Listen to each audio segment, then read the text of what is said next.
নমস্কার বন্ধুরা, গতকাল পশ্চিমবঙ্গের রাজনীতিতে এক বড়সড় ভূমিকম্প হয়ে গেল। তৃণমূলের দাপুটে নেতা এবং প্রাক্তন দমকল মন্ত্রী সুজিত বসু এখন ইডির জালে। বিধাননগরের যে রাজপ্রাসাদ থেকে তিনি দাপট চালাতেন, আজ তার ঠিকানা সল্ট লেকের সিজিও কমপ্লেক্সে। কিন্তু কেন এই গ্রেপ্তারি? সুজিত বসুর এই পতনের পিছনে আসল রহস্য কি?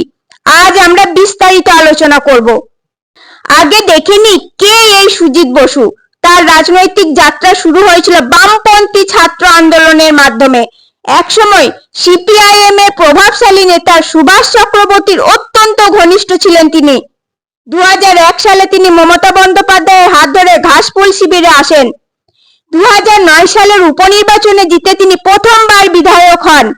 এরপর টানা 2011, 2016 এবং 2021 সালে বিধাননগর থেকে জয়লাভ করে তিনি হয়ে ওঠেন উত্তর 24 পরগনার অন্যতম হেভিওয়েট মুখ।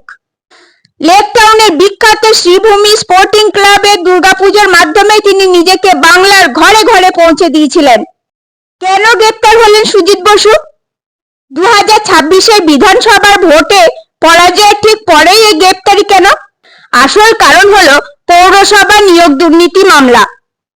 ইডির দাবি, সুজিত বসু দক্ষিণ দমদম পৌরসভার ভাইস চেয়ারম্যান থাকাকালীন প্রায় 150 জন অযোগ্য প্রার্থীকে বেআইনিভাবে চাকরির সুপারিশ করেছিলেন। তদন্তকারীদের অভিযোগ, চাকরির বিনিময়ে তিনি শুধু বিপুল নগদ টাকাই নয়, বরং বেশ কিছু দামি ফ্ল্যাট উপহার হিসেবে নিয়েছিলেন। গতকাল টানা 10.5 ঘন্টা জেরার সময় সুজিত বাবু তদন্তকারীদের বিভ্রান্ত করার চেষ্টা করেন এবং অনেক প্রশ্নের সঠিক উত্তর দেননি, যার ফলেই তাকে গ্রেপ্তার করা হয়। সুজিত বসু তো শুধু হিমশৈলের চূড়া মাত্র। তৃণমূলের গত 1 দশকের শাসনে পশ্চিমবঙ্গে একের পর এক দুর্নীতি সাক্ষী থেকেছে। শিক্ষক নিয়োগ দুর্নীতি, যেখানে পার্থ চট্টোপাধ্যায়ের মতো বড় নেতা জেল পর্যন্ত গেছেন। রেশন দুর্নীতি, রাজ্যের প্রাক্তন মন্ত্রী জ্যোতিপ্রিয় মল্লিকের নাম যেখানে জড়িয়ে। কয়লা ও গরু পাচার, যাতে একাধিক উচ্চপদস্থ নেতা ও প্রভাবশালী ব্যক্তিদের নাম উঠে এসেছে। এই দুর্নীতিগুলো সাধারণ মানুষের হক কেড়ে নিয়েছে এবং বাংলার মাথা হেট করে দিয়েছে।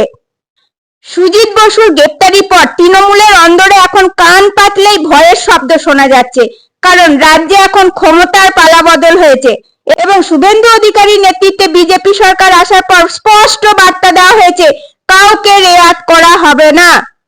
ইডির তালিকায় এখন কামারহাটি, কাঁচরাপাড়া, নিউ ব্যারাকপুর ও হালিশহরে একাধিক মাঝারি ও বড় মাপের নেতা রয়েছেন, যারা নিয়োগ দুর্নীতির সাথে যুক্ত ছিলেন।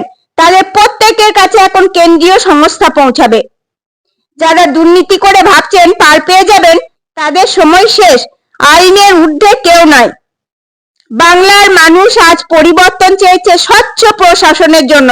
আইনের শাসন চললে তবেই যোগ্য প্রার্থীরা তাদের অধিকার ফিরে পাবে। সুজিত বসুর এই গ্রেপ্তারি কি বাংলার রাজনীতিতে এক নতুন যুগের সূচনা? আপনার মতামত অবশ্যই কমেন্টে জানান। ভিডিওটি ভালো লাগলে লাইক ও শেয়ার করুন। এরকম আরো তথ্য ও সংবাদ পেতে আমাদের চ্যানেল রিয়া ট্রুথকে এখনই সাবস্ক্রাইব করে রাখুন ও বেল বাটনটা টিপে রাখুন। ফেসবুক থেকে দেখলে আমাদের পেজটিকে ফলো করবেন। ভালো থাকবেন, সুস্থ থাকবেন। ধন্যবাদ। জয় হিন্দ, বন্দে মাতরম।